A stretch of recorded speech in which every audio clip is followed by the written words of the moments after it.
Derek Ramsey's cryptic post sparks drama, Ellen Adarna fires back? Paawa effect, feeling victim. Netizens link Ellen's IG post to Derek amid breakup rumors. Hindi pa man humuhupa ang ingay sa makahulugang post ni Derek Ramsey tungkol sa frustration stage, arguments sting deeper. At you wonder if you chose the wrong person, heto na. Sumabog lalo ang intriga matapos maglabas din si Ellen Adarna ng isang matapang na IG post na umani agad ng chismis fever online.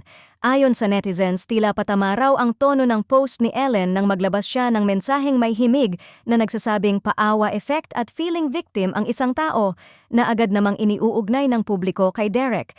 Para sa karamihan, mukhang hindi raw papayag si Ellen na siya ang lumabas na kontrabida sa kwento, lalo na matapos mag-trending ang emotional post ng aktor. Habang tikom ang kanilang bibig tungkol sa tunay na estado ng kanilang relasyon, tila social media posts na lang ang nagiging sandata ng mag-asawa at sa halip na magpahupa ng issue, lalo itong nagiging mitsa ng mas matinding spekulasyon. The timeline of the issue, mas malinaw, mas maingay.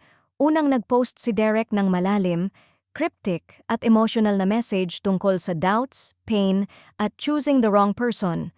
Biglang sumagot si Ellen, hindi man direkta pero sapat ang mga salita para magdudahan ng lahat. May mga netizens pa ngang nagsasabi, kung sino yung unang nagpa-victim card, siya yung may kasalanan. At dahil ilang linggo nang umiikot ang mga balitang posibleng hiwalay na sila, pati ang cheating rumors na pinulot lamang ng publiko, mas lalo tuloy naging masalimuot ang showbiz atmosphere. Is their relationship falling apart before the public eye? Walang kumpirmasyon, pero lahat ng posts nila nagiging puzzle pieces ngayon sa paningin ng publiko, at ito pa ang mas malala. Dahil parehong may cryptic posts, halos buong internet ay naglalaro ng sino ang tama, sino ang paawa, sino ang nagpapatama.